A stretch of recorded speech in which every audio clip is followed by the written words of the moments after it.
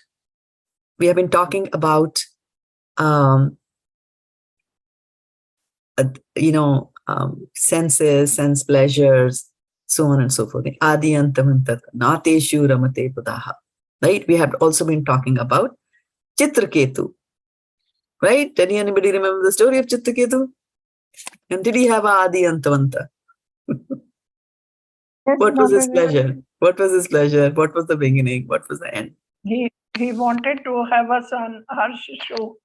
Was his name.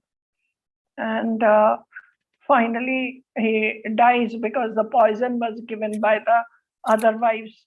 And it became a shock for him. So his pleasure became a shock. He got the son, it was pleasure. When he died, it became a shock. It became a shock, right? So his pleasure had a beginning and his pleasure had an end. Yeah. Right? Do you know of any other example where the pleasure had a beginning and then it had an end?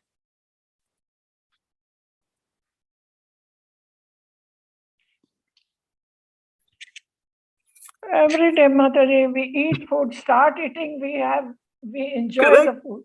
The moment the stomach is full and you just don't want to have it, so pleasure ends. Correct. But Mataji, one thing I just wanted to ask you.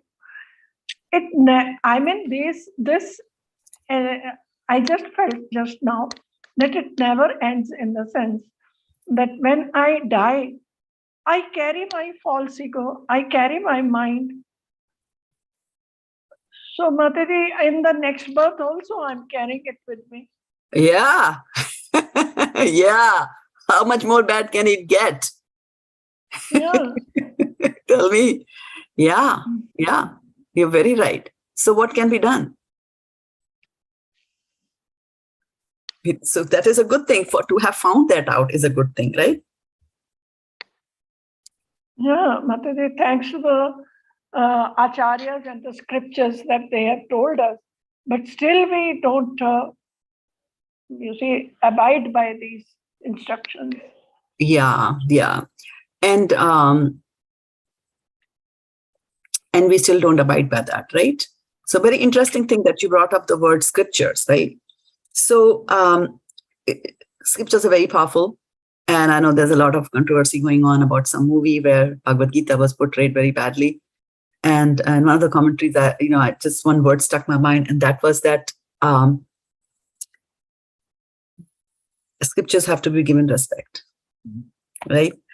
And why giving respect? So here's the answer to that, right?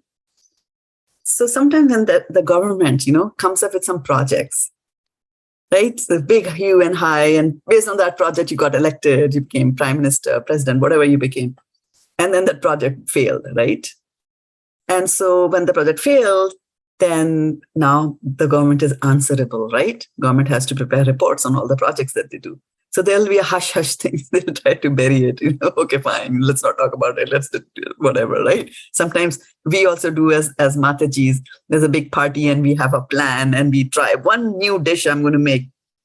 And so we are cooking in the morning and the dish flops, right? So half cooked, burned, kacha, whatever, And then what do? We hide it, right? Somewhere. And we'll take care of it after the party is over. I'll just see what can I do out of this. But for the time being, hush, hush.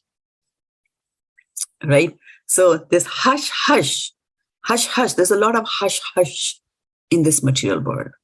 And like I said, number one, they will paint a picture as if life is very cozy, right? As if, you were eating a burger and a beautiful girl is going to walk by you. And if you go and live with her, life is going to be very nice. That's what they're telling. Right? It doesn't happen that way. So they will advertise, they'll be hush, hush. And then the government, what they does is they will get somebody, have some failed, have some, spurious reports written, and then they know there are people, there are whistleblowers, right? They'll say, hey, this happened. And then they'll try to curb those whistleblowers. So that's what they try to do, right? So these advertisement companies and, the materialists, That's what they try to do. That actually this material, getting into this material body actually is a failed project. We should have never gotten this material body in the first place. It is a failed project. We have to understand that. But why, Mataji? Because if you are in human body, you can worship Krishna. Then why dislike? I'm talking about even before that. Even before that. Why are you here in this material world? That is the first failure. We were in the spiritual world, right? Now we came to this material world, have to go through millions of births, and then use this material body to do devotional service, as if it's easy. Right, on a Friday morning. So the failure is that we fell down from the spiritual world into this material world. This is a failed project. So now when the Maya Muktera Jiva, right? Maya Mukt, small children, you see how they look at everything with brown eyes, they'll round their eyes and see. Small child, you show him a duck and he'll be like, ooh, and non-stop, they'll stop blinking. Completely mesmerized by this material world. That's who we all are. So we forget that we are actually failures. And we think everything is very nice. And the advertisement on TV doesn't do anything to help us, right? And we think that there's a material body. And of course, Sutapa, you will talk like a devotee, but not everybody says that. They think that this material body is like a visa, right? You get visa, you are in some other country, you get a visa to get to USA, and it's like, wow. I remember when I got my visa to come to America, my daughter told me, she was a small girl, she said, oh, 31 flavor Baskin Robbins, I'll eat that. An ice cream sandwich. Those were not then available in India at that time. So visa for sense pleasure. So we think that this body is a visa for sense pleasure. Okay. Now guess what? What happens with visas? Expires. Expire. Expire. Exactly. Right? So similarly, if you're trying to use this material body as a visa for sense pleasure, then this is going to expire in its own time, right? So instead of doing a hush-hush around it, and by the way, Vedvyas also tried to do a hush-hush in the Vedas. He was writing how you can be happy in this material world and got scolded by his spiritual master for doing that, right? And then he wrote the Srimad Bhagavatam, right? So that's what the advertisement does. That's what all the people are going to do, right? And that is, they will not tell you that there is ādy and antavantaḥ. They're not going to tell you that, right? They will tell you, like, a woman has come, there is this sandwich in your hand, throw the sandwich, go after her, because woman means pleasure, right? Our biggest pleasure, we read in 5.21 last time, is sexual pleasure. And they will make you believe, the novels, the movies, the advertisements, they'll make you believe that there is such a nice thing as having sex. And they will not tell you that how long it's going to last. And before sex and after sex, how much of agony is there? They will not. And so when a person goes through that and realizes that it's shanbhangur, it's a short-lived pleasure, but then the advertisements are there and he's like, oh, maybe I'm missing something. Maybe I'm doing something wrong. Then you go to the doctor, right? Not realizing, but the Shastras will not do that, right? So all this hush-hush thing that we do in the Shastras, we are going to pull the curtain. The Shastras expose the truth. Point blank, Krishna is saying, ādy-antavantaḥ kaunteya. This is the end to this pleasure. Because in the first chapter, Arjuna was saying, kinno bhogena rajena. How will I enjoy this, right? So he's saying, ādy-antavantaḥ kaunteya. There will be an end to this pleasure that you're seeking. So the scriptures will tell you that. Krishna clearly says in the end last verse of this chapter, he's going to say, Bhoktaram yagya-tapasam sarvaloka maheshnam. I am the enjoyer of everything. So don't even think of enjoying separately from me, right? So, and the problem here with the television, right? I don't have the ad in front of you, but of course the girl that they showed was wearing very skimpy dress, very short skirt that showed her legs, very short shirt which showed almost everything, right? So, and we say, oh, that's an obscene thing. That was an obscene ad, an obscene movie, obscene picture, obscene, right? So the problem is with obscenity is not that it shows too much. You might say, oh, she was showing too much. She should have covered her legs. She was showing too much of her leg, too much of this, too much of that, right? So obscenity is not that it shows you too much in the real sense. But obscenity actually is, it shows you too little. It shows you just too little. You see there's a human being, beautiful body, long legs. You're just showing that. And you're saying, oh, this is too much of exposure. No, because what did they not show? If you just show the legs, what else did you not show? You did not show that there is a soul, ascharyavat. Some look at the soul and wonder, some talk about it and wonder, some think about it and wonder, some people after hearing about it are still in wonder, right? Did not talk about Kavi Puranam Manushashitaram Anoniyan Samanusmaridya Sarvasya Dhataram Achintya Rupam, right? So they did not talk about the Lord in the heart. So when people are being obscene, actually they are really showing little and not much, because there is so much in this body. And as Sutapa Mataji was saying, that you got this human body, there is so much to show about this human body. And they are not doing it. But the Shastras, they do it. Right? The Shastras expose clearly, and then they, take you and tell you, like, as Varshana Mataji was lamenting, and she was saying that, oh, but even if I die, my mind is there, and this desire and this tendency to enjoy will be there, which is the tendency to enjoy the material world is abhadrani. It is dirt, because material world is dirt, right? And that is why Srimad Bhagavatam is called as the Amal Puran. It's the spotless Puran, because it doesn't talk anything about material enjoyment. It's all about devotional service. So she was lamenting, what do I do? Even if I sit through this lecture, what do I do? Right? Dhatatma Purusha Krishna Padamulam Namunchati Mukta Sarva Pariklesha. It says that Dhatatma. That is, Dhat means to cleanse. So the solution, Varshana Mataji, is to cleanse our body. And as Sutapa pointed out, that you got the good opportunity of getting a human body, because the cleansing can happen only in the human body. In the animal bodies, there is no karma, there is nothing. They live by instincts, they do whatever, complete their desires, whatever karma, and they are out. They do not incur any additional karmic reaction during the human body, during the animal body. It's only in the human body that those things happen. But forget about karma. In the human body, you are able to do devotional service. And so when you do the devotional service, what is happening is that your senses now try to find out something more. Right? So instead of trying to get more sensual enjoyment, you got it? Instead of getting more sensual enjoyment, 1 glass of lassi, 2 glasses of lassi, 6 gulab jamuns, 12 gulab jamuns, like that. Instead of trying to get more sensual pleasures, try to get, and this is Chaitanya Charan Prabhu, he's wonderful with words, I'm using his words. Instead of trying to get more sensual pleasures, try to get more than sensual pleasure. Try to get something more than sensual pleasure.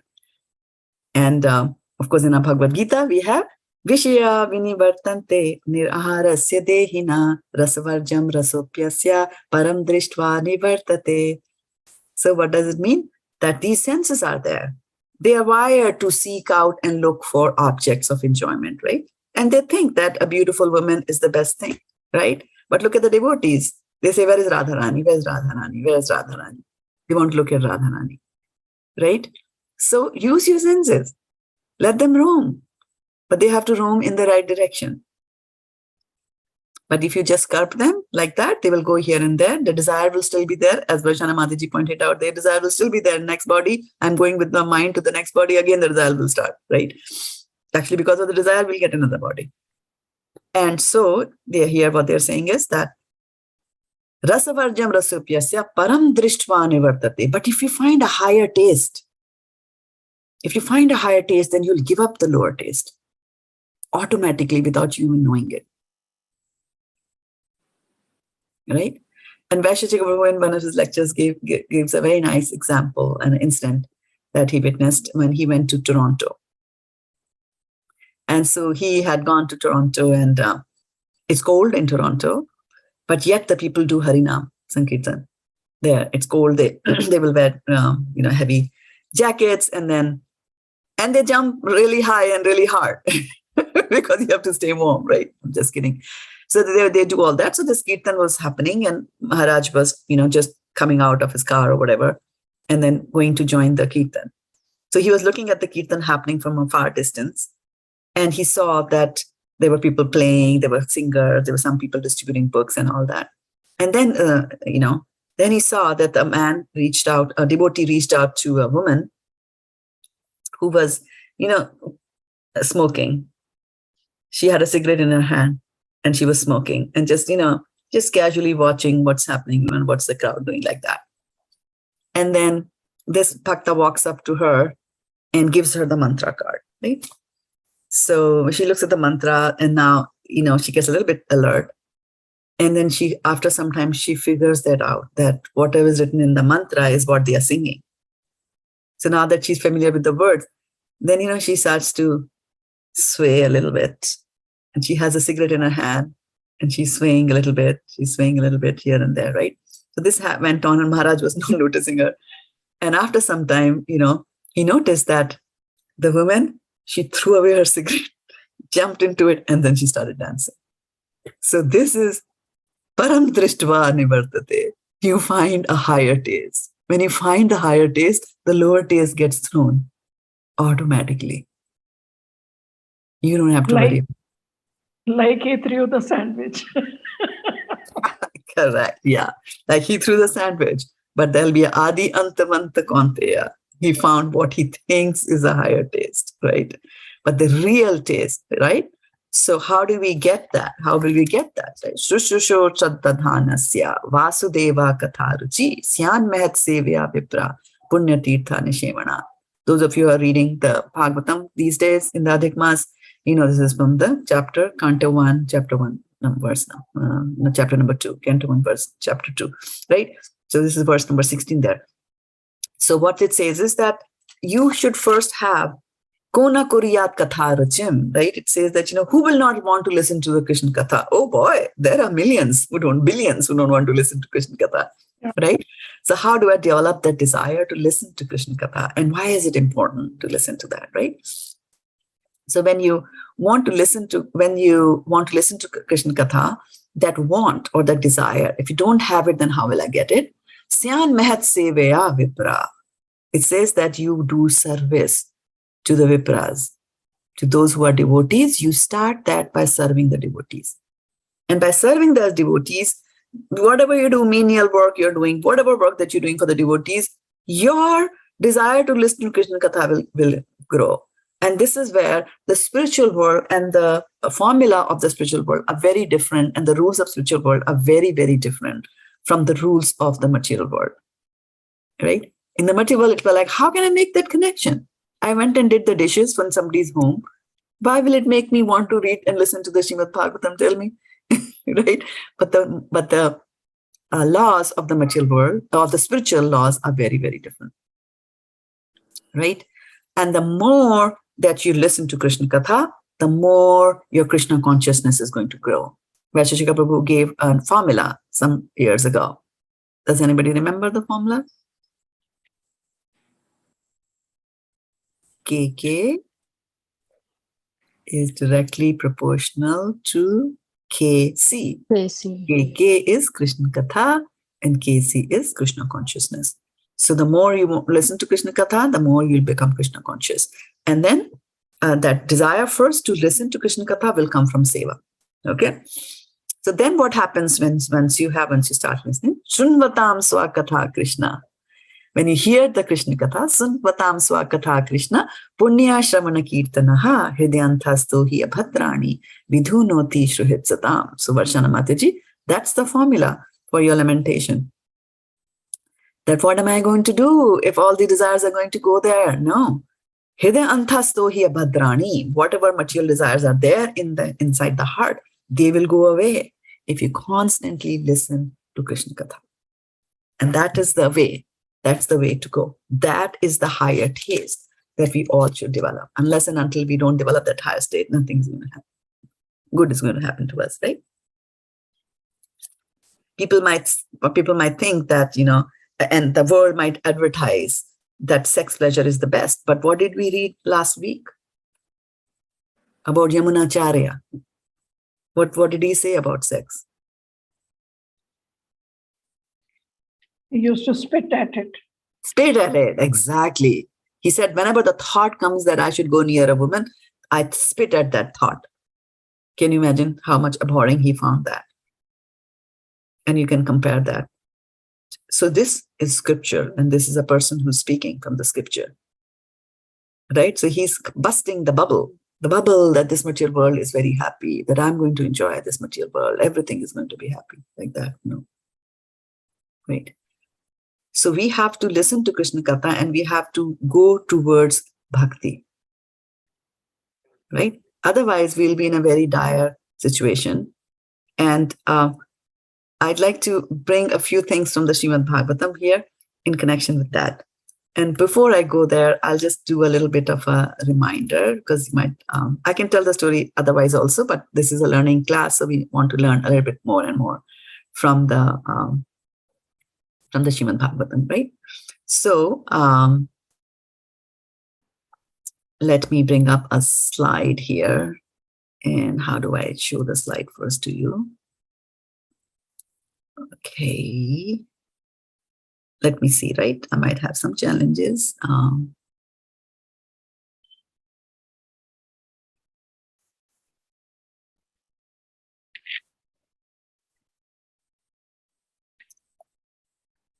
right, what has happened? I don't know.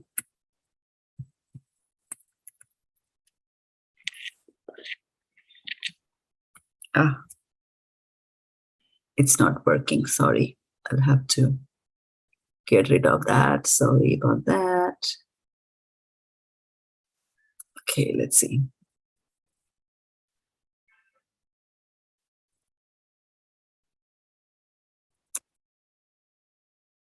All right. Okay, we'll start over again. This is material world. Imagine pleasures.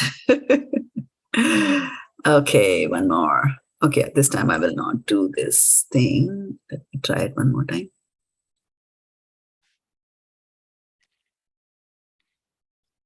I have got some security options that are there and they're not allowing me to show. Okay. Can you, let me go back to Zoom and let me just share my screen here. Hopefully I'll be lucky. Okay, so we had talked many times about our universe. Can you see that universe here? Yes. Coming out from the Vishnu. What is the name of this Vishnu? Garbhodaksha. Think about it before you answer. Kshirodaksha Vishnu Mataji. Think about it. The first one. What is the first one? Karnodaksha. Yes.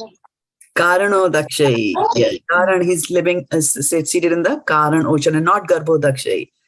Right? Garbhodaksha will be inside. Garbhodaksha and Kshirodaksha will be inside every universe, right? This one is outside all the universes and all the universes are actually coming out of his body. Okay? So he's there, yeah. And why is it not? Okay, right? So now bigger picture, right? Same, he's in the Karan ocean, Kaujal ocean, and all these universes coming outside and inside the universe, the things are happening, right? So like this, like this, like this. And then we come to the universe, which is an egg-shaped universe, Brahman, right? Now we're looking at our universe, okay? Inside the universe, we have got various planetary systems which are there. And we know Atal, Rasatal, Talatal, Mahatal, Sutal, Vital, Atal, right?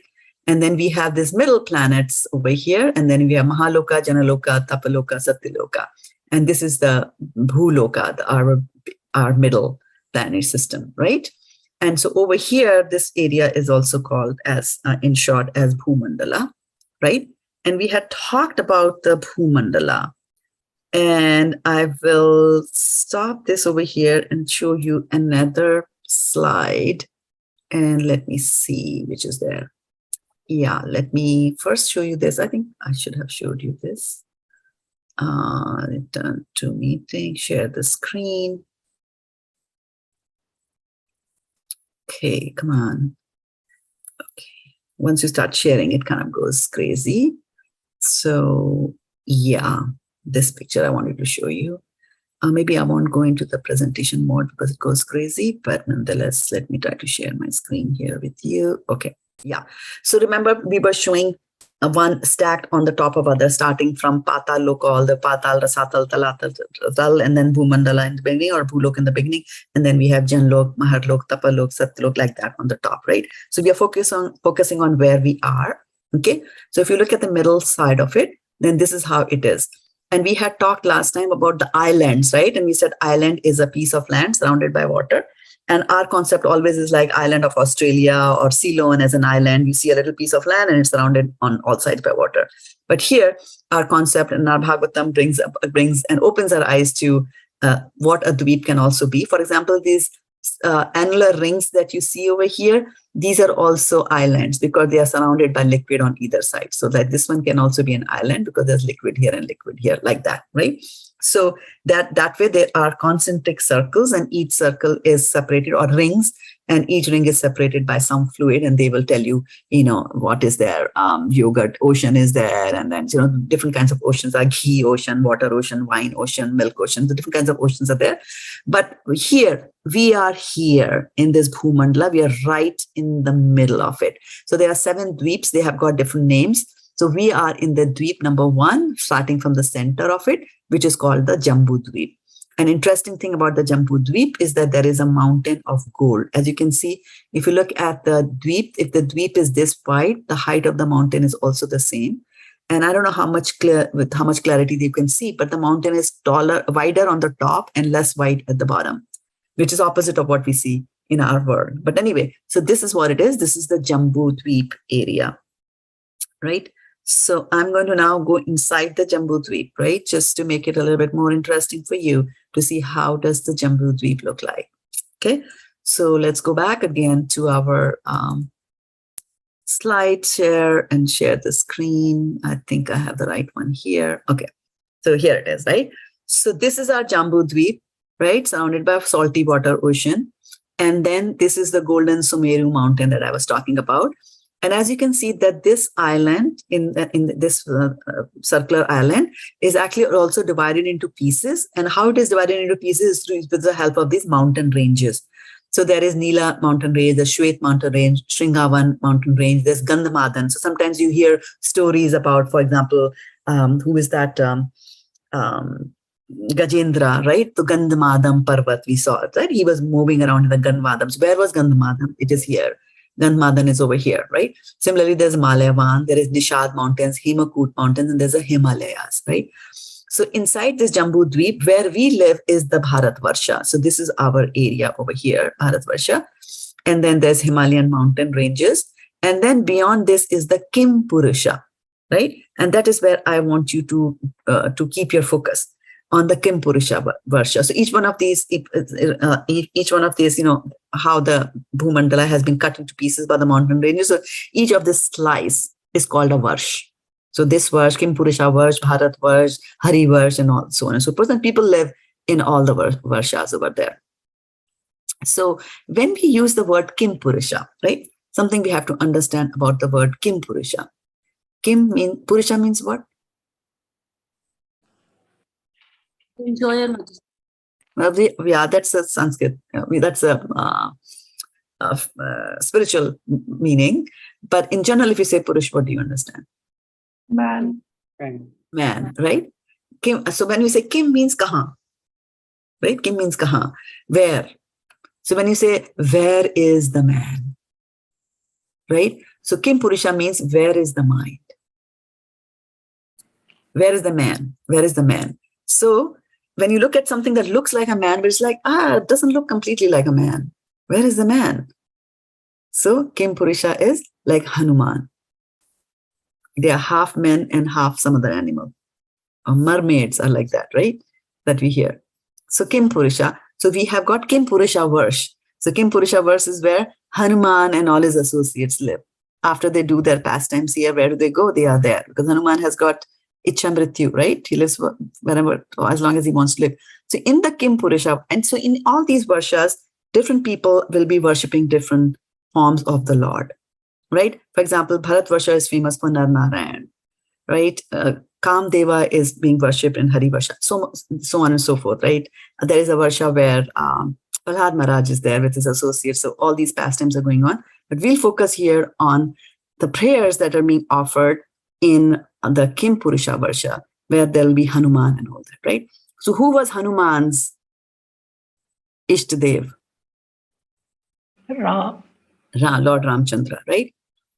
And then Lord Ramchandra came in the form of a human being, right? In this material world, right? Because Ravana was like, when he said that I should not be killed by this, I should not be killed by that, he forgot to say human being because he was like, oh, human being, they're nothing. Right? Who cares about human being? They can't kill me. Don't even strike them off the list. I don't care. So like that, right? So he came there in the form of human being and he behaved exactly like us human beings, right? What were some of the things that he did that were like what we do?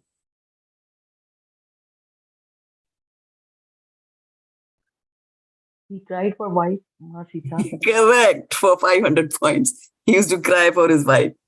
Can you believe that? Can you believe that, right? That Ramchandra is crying for his wife, right? So there's a very beautiful,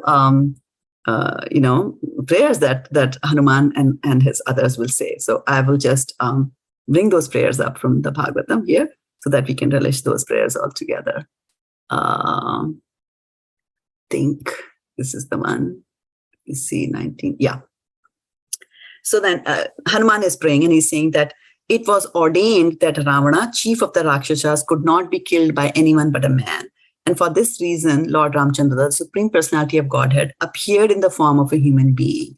Lord Ramchandra's mission, however, was not only to kill Ravana, but also to teach mortal beings that material happiness centered around sex life or centered around one's wife is the cause of many miseries. Yehi saṁsparśa-jā bhogā duḥkha-yonaya evate ādy-antavantaḥ kaunteya teṣu ramate budhaḥ. He is self-sufficient, Supreme Personality of Godhead, and nothing is lamentable for him. Therefore, why else could he be subjected to tribulations by the kidnapping of Mother Sita? Since Lord Ramchandra is the Supreme Personality of Godhead Vasudeva, he is not attached to anything in this material world. He is the most beloved super soul of all self-realized souls, and he is a very intimate friend. He is full of all opulences. How many opulences, Sukomal Radhe Mataji? 6. 6, correct. Therefore, he could not possibly have suffered because of separation from his wife, nor could he have given up his wife and Lakshmana, his younger brother. To give up either would have been absolutely impossible. So see, he is all very confused. So when you see all these things like, Ramchandra being separated from Sita. So what is Sita? Sita is Ramchandra's energy, right? And so one is that he's playing all these pastimes to teach us, right? And the second thing is that this spiritual world is very difficult to understand using a material mind. For example, why should washing the utensils in the temple increase your desire to listen to Krishna Katha? Right? No conclusion, no connection like that, right? Why does somebody who is completely mukam karoti vachalam, right? one who is not knowledgeable at all. How does he suddenly become knowledgeable after washing the floor and sweeping the floor in a temple? Suddenly starts quoting verses. Why does that happen? It doesn't happen in material world. If you go and clean all the dirty dishes in your school or in your university, automatically the physics calculations and chemistry formulas don't come to you automatically. But the material, the spiritual world is very, very different. And so we might think, so here in the material world, pleasure has a beginning and an end and always ends in pain. Take it guaranteed. Take it as a guarantee. Don't think people like, those who say these things are kind of like, they are killjoys, party poopers. They are not. We are telling you the truth. We are telling you the reality of life. This is what life is. So Friday evening should be spent in understanding the realities of life rather than trying to go party hopping from one bar to another bar, trying to find happiness. We'll never find happiness, right? So the civilization, today's civilization is putting so much of pressure around the body, right? Where Shashika Prabhu always says that, what's the deal with the nails? Nail painting. Everywhere there are nail salons, right? Beauty salons, nail salons. And we live such an unnatural life, unnatural beauty, right? And so we run after unnatural happiness, we think unnatural beauty is the real beauty. We do things, which are much against our nature, right? And when I first came to USA, I was just very impressed by the toilets which are there in USA. In India, you don't find such flush toilets. The person will come through a lot of water, wash it with the broom, throw some acid in the commode, and it's clean. And that's it. You don't try to linger too much in your bathroom also in India, right? But when I came here, the bathroom, wow, you could sleep there, right? Plush carpets are there, soft things are there, the automatically heated commodes are there. You want to sit there forever, in nonsense like that. So this whole material world is pretty messed up over here, right? And like they say that, in the previous, before all this, in this civilization, the new civilization and the new wave hit us, what we used to do? We used to eat at home and we used to use the toilet outside. Nowadays, what do? We eat outside, but we use the toilet in the home, right? So this is how bad it has become. How bad it has become for us, right? Where is fresh fruits? Nothing. What is fresh?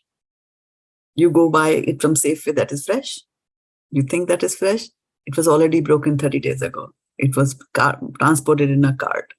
I remember growing up that in our home, vegetables were purchased 2 times, once in the morning, once in the evening. And those who used to sell also would pluck the vegetables once in the morning and once in the evening. And fresh, that is how fresh it used to be. Like that. We didn't have refrigerators at all till I was like 21, 22, like that. We didn't have a need for it, right? And so now everything is refrigerated, right? Your food is refrigerated, your groceries is refrigerated, the fruits are refrigerated, your lipsticks are refrigerated, everything is refrigerated, medicines are refrigerated, right? And then milk, right? You put it in the refrigerator and then you cook it, you offer it, and then it comes back into the refrigerator, right? Everything. So much so that even after you die, they will refrigerate you, at least in USA. But in India, according to cultures, what they tell you is that no, as soon as the soul has left the body, we quickly burn the body so that the source of attachment is gone. So, right, there's no body, no nothing. Let the soul go, give all kinds of prayers, let the soul leave and, go and find the next destination. No lingering business over here, right? So, so that is what we focus on that, right? We focus on that. And we try to go for devotional service, which is a very difficult thing to understand, right? And one is that, look at this. One is devotional service and the moods of the devotees itself is very difficult to understand. And I'm just trying to bring up a verse. I'm slightly distracted over here.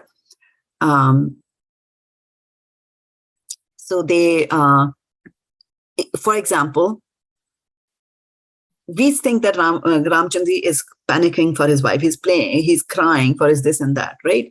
And Sita, he's separated from Sita.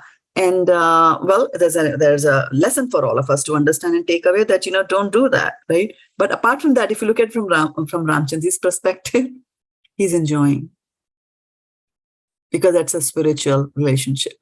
So in the spiritual relationship, there is no difference, there is no extreme, there's no duality here. So staying together or leaving, staying together or leaving, they are the one and the same thing, right?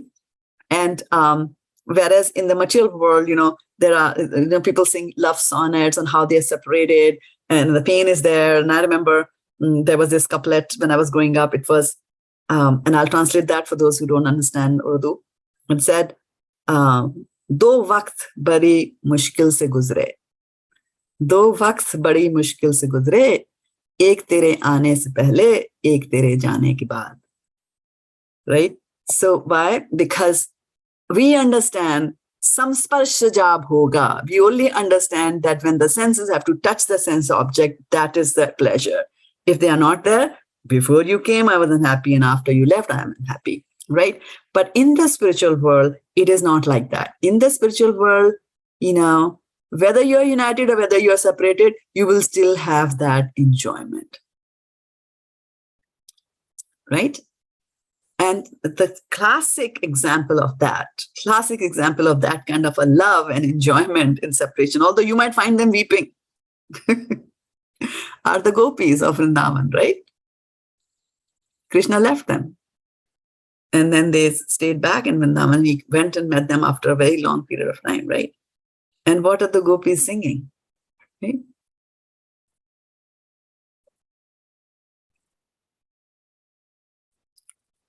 Shraddha-devi Sadhu Jata Sat Sarasi Jodara Shri Mushadrisha Suratanath te Shulk Dasika Varana Nignato Nehakim Vadha.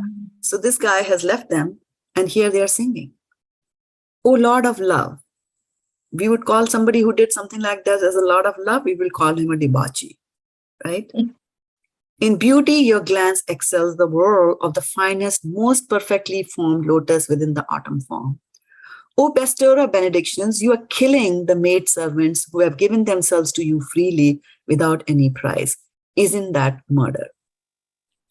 And they're enjoying it, right?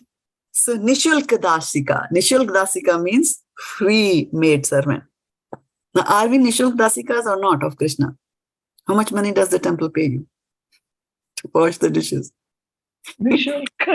Yeah. If anything, they will ask you to bring the soap also. The temple needs money to run, right? So Nishulk. So we are doing everything Nishulk. Now tell me, if your company was not to pay you for 1 month, what will be your feelings? The job. You'll quit the job. Yeah. Right? You'll quit the job, go and get something else, someplace else, right? So, but this is not the mood of the gopis, right? So they are saying, well, initial dasika, you're doing this and you're doing that, right? But I will bring up another verse. Hold on. I'm just trying to find here.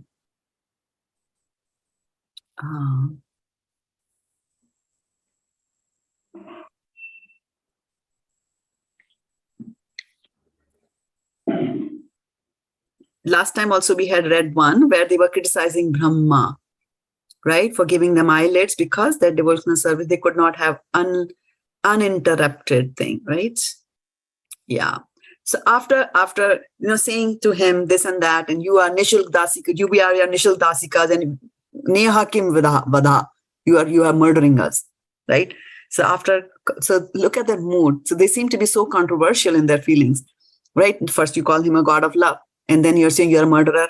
How can somebody who loves you murder you, right? So they appear to be contradictory in our sense, in the material sense of the word, right? So after saying all that, right, for a few more paragraphs, they will say that. And then they come here to the 11th verse. Jalasi yad vrajas charayan pashun nalina sundaram nathte padam hilatrina kure sidati tinaha kalilitam manaha kanta gacchati. He's saying, dear master, dear lover, when you leave the cowherd village to herd the cows, our minds are disturbed with the thought that your feet, more beautiful than a lotus, will be pricked by the spiked husk of grain and rough grass and the plants. How do you explain that behavior? How do you explain that they are one and the same thing? Because it's on a transcendental plane. Even when they are separated, in separation, they are so happy. It doesn't matter where they are. Right? Swarga apavarga narkeshu api tulyartha darshinas. Similarly with the devotees, like gopis, similarly with the devotees, irrespective of where they are in the material world. You put them in Swarga, you put them in Narak, they don't care. They're in the same place. Because all that they want is, wherever you put me, you give me the association of devotees. Right? And that is something that Parikshit Maharaj, at the end of his life, when he's being burnt, right, before he's being burnt by the snake bird, this is what he said, that all that I want in my next birth is friendship and association of devotees.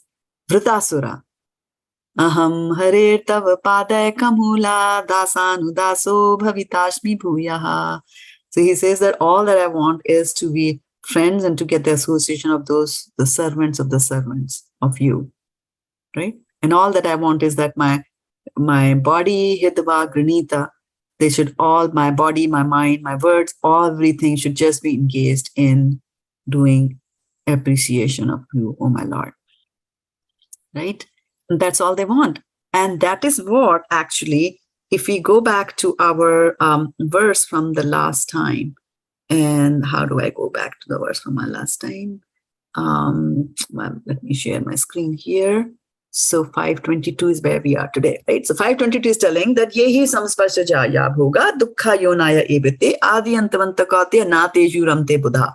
So those who are intelligent, so now after listening to this class, you have become, aware of these facts. So you should be conscious of this in your life, right? And yes, last week what we said was bahyasparśe-sasaktātma vindatyātmani yat sukham sa brahma yoga yuktātma sukham akshayam ashnute. So he says such a liberated person is not attracted to material sense pleasure, but is always in trance, enjoying the pleasure within. In this way, the self-realized person enjoys unlimited happiness, for he concentrates on the Supreme. Right? So the formula was given to us last week. It's up that you do devotional service. But then in this verse today, they are telling you that if you don't do that, what happens? If you try to do saṁsparśa-jā bhogā, I want to see this, I want to see that, then, you are in trouble. Because pleasure is spelled P-A-I-N, material pleasure. And in the spiritual world, pain and pleasure are the same. You still enjoy. And we are little enjoyers because we are part and parcel of Krishna. So you want to enjoy everything, right? So if you're thinking what's going to happen, if you're thinking that, I'm still so attached, right? If that fear comes to our mind that we are still so much attached, right? To our family, to our body, to various things, right? So there's a very nice verse, and I will bring it up for the close here. And it's from the 11th canto, where all these nice conversations are happening. And actually, this is one of my favorite verses. So let me share the screen. It's from the 11th canto, 2nd chapter, verse number 42. Actually, 2nd chapter has got many beautiful verses, but this one, Bhakti pareshanubhavo viraktir anyatra cheshatri eka kalaha prapadyamanasya yathasnata syus tushti pushti shud apayonughasam. What does it mean? It says that devotion, direct experience of the Supreme Lord. So 3 things: devotion, direct experience of the Supreme Lord, and 3rd thing, detachment from other things. These 3 occur simultaneously for one who has taken shelter of the Supreme Personality of Godhead. And then he gives an example. In the same way that pleasure, nourishment and relief from hunger come simultaneously and increasingly with each bite for a person engaged in eating. Right? So have you noticed that? Then once you start, if you're very, very hungry and you start eating, the first morsel goes like, right? Slowly the energy comes back, right? Slowly you're satisfied, and then if you're good, you leave it there and stop eating. So similarly, when we are doing devotional service also, it will happen by itself. Imperceptibly, you might not even know, but it is going to happen. Okay? So on that note, we'll stop here. Remember, ādy-antavantaḥ kaunteya. There's a beginning and there is an end. Okay, any questions, any reflections, any thoughts, any suggestions?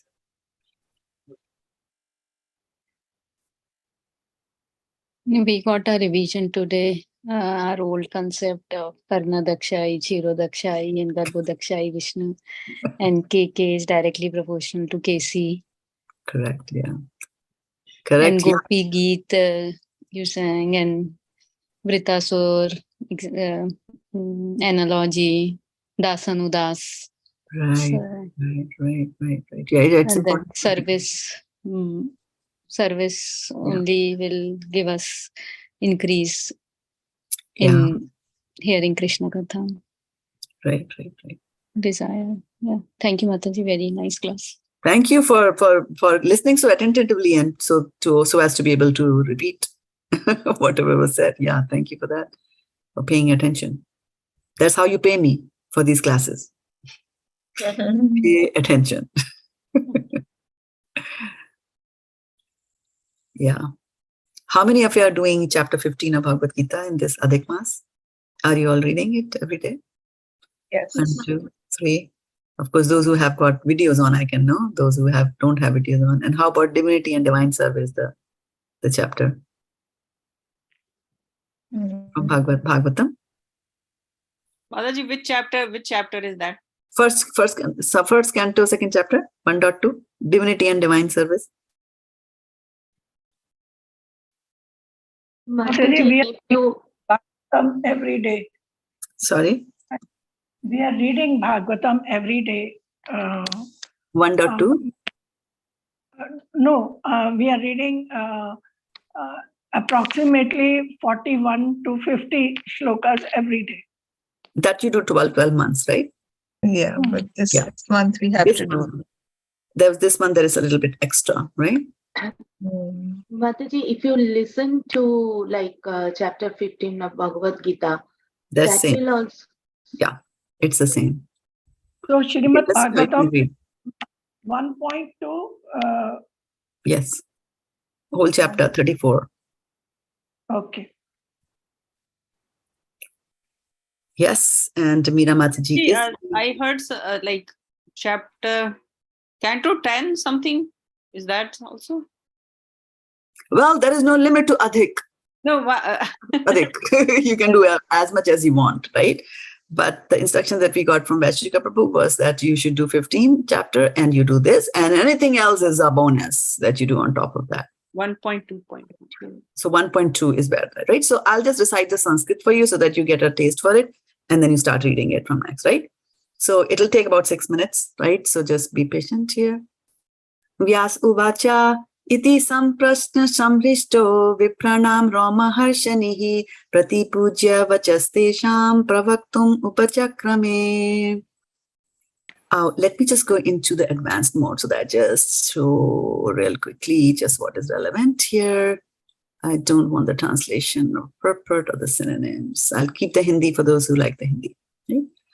So, Om Namo Bhagavate Vasudevaya. Vyasa uvacha iti saṁsparśa-jā vipranam roma-harshanihi pratipujya vachastesham pravaktum upachakrame. Suto vacha yam pravarjantam anupetam apeta krityam dvaipayano viraha-kātara juhava putreti tanmayataya tarvobhinedus tam sarvabhuta hridaya muni manatosmi yasvanubhavam akhila shruti saramekam अध्यात्मदीपं नतितीर्षतां तमोऽन्धं संसारिणां करुणयाः पुराणगुह्यं तं व्याससूनुम् उपयामि गुरुं मुनीनां नारायणं नमस्कृत्य नरं चैव नरोत्तमं देवीं सरस्वतीं व्यासं ततो जयमुदीरये। मुनयः साधु पृष्ठोऽहं भवद्भिर्लोकमङ्गलं यत्कृता कृष्ण सम्प्रश्नो येनात्मा सुप्रसीदति स वै पुंसान् परो धर्मो यतो भक्तिरधोक्षजे अहेतुक्य प्रतिहता ययात्मा सुप्रसीदति वासुदेवे भगवती भक्तियोगः प्रयोजितः जनयत्याशु वैराग्यं ज्ञानं च यत् अहेतुकम् धर्मा स्वानुष्ठिता पुंसान् विश्वक्सेना कथासु यः नोत्पाद्यते यतिरतिं शम एव हि केवलम् धर्मस्य हि अपवर्गस्य नार्थोऽर्थायुपकल्पते नार्थस्य धर्मेणान्तस्य कामोलाभाय हि स्मृतः कामस्य नेन्द्रिया प्रीतिर्लाभो जीवे तयावता जीवस्य तत्त्वजिज्ञासा नातो यस्तेह कर्मभिः वदन्ति तत्त्वविदस्तत्त्वं यज्ञानमद्वयं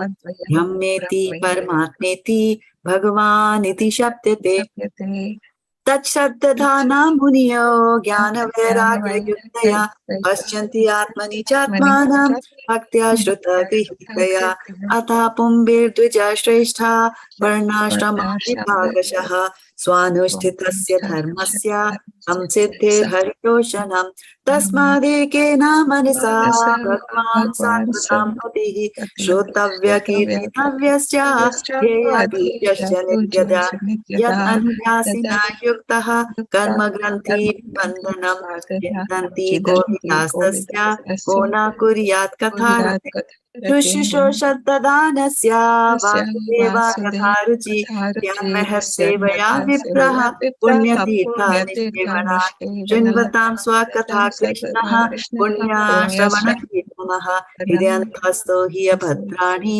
विधुनोति सुहृत्सताम् नष्टप्रायेष्व भद्रेषु नित्यं भागवत सेवया भगवत्युत्तम श्लोके भक्तिर्भवति नष्टिकी तदा रजस्तमो भावः कामलोभादयश्च ये स्थितं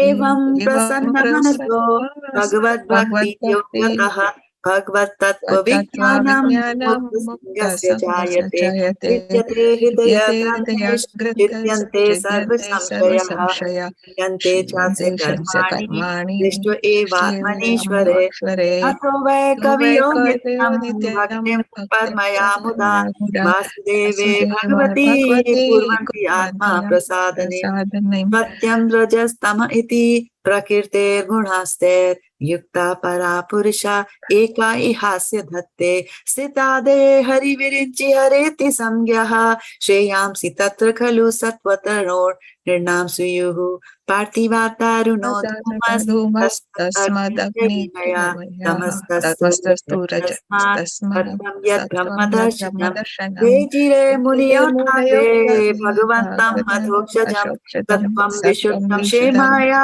कल्पन्ते मुमुक्षवो घोररूपान् हित्वा भूतपतिनथा नारायणं कलां शान्ता भजन्ति हि अनसूयवः रजस्तमः तमशीला भजन्ति वै भूता प्रजेशादीन् Shri Aishwarya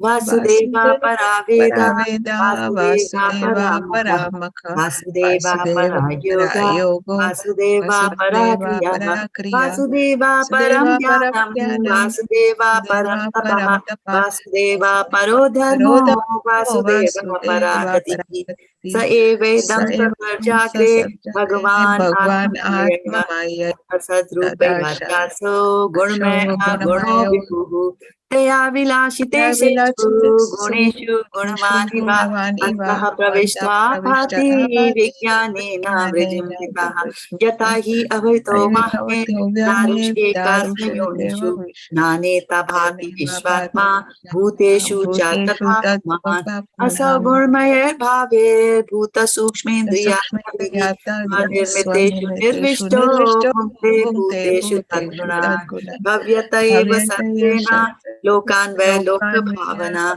ya avatarana devatiryantaradishu. That brings you to the 34 verses. Get the 34 verses. Very good. Right? So in the Adhik Mas, we did one more Adhik thing that we listened to all these verses here. Okay? So with that, we'll take leave. Thank you, Mataji.